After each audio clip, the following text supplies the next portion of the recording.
Hey, I'm Kieren King. I am the host and co-organiser of Evidently, and this is about my first time performing poetry. So basically, I was never really that much into poetry in high school. Didn't engage me. I never really got it.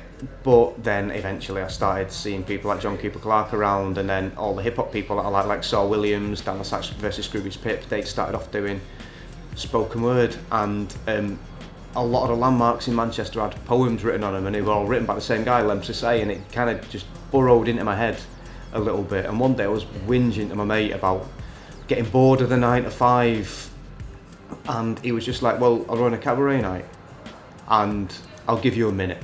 You do whatever you want. It can be anything you want at all. You've got a minute. And he chased me for about 3 or 4 months until then eventually, all right, you know what, sack it. I'll do it. I'll do one.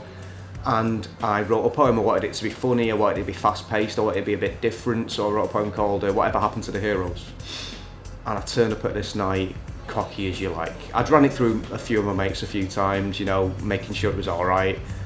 I got there full of beans, full of ego, got up on stage, belting it out, like giving it large, and about a line or two in, my mind went blank. I wrote it down, I forgot the whole thing. And you know, you feel this warm heat rising in your face as the embarrassment sets in, and you're waiting for the ground to open up beneath your feet and for the crowd to start heckling and booing you, and then it didn't happen. And everyone was kind of like warm, like, you know, you've got it, mate, come on, you can do this.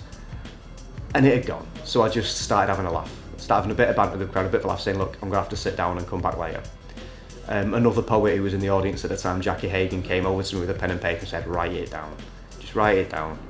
And yeah, I got up later on, and yeah, we smashed it. It was good. It was a lot of fun. The crowd, I don't know whether it was because it was good or because the crowd just felt it because I'd messed it up before and got back on, but the crowd were lovely. And I've never really looked back from there. I mean, it was kind of like, okay, I'll do it. And my mate went, oh, okay, so that went all right. Next month you got 5 minutes. So that's how I started, and since then, things have just gone from strength to strength. I'm running Evidently now. We do gigs all over. And yeah, I'm loving every second of it.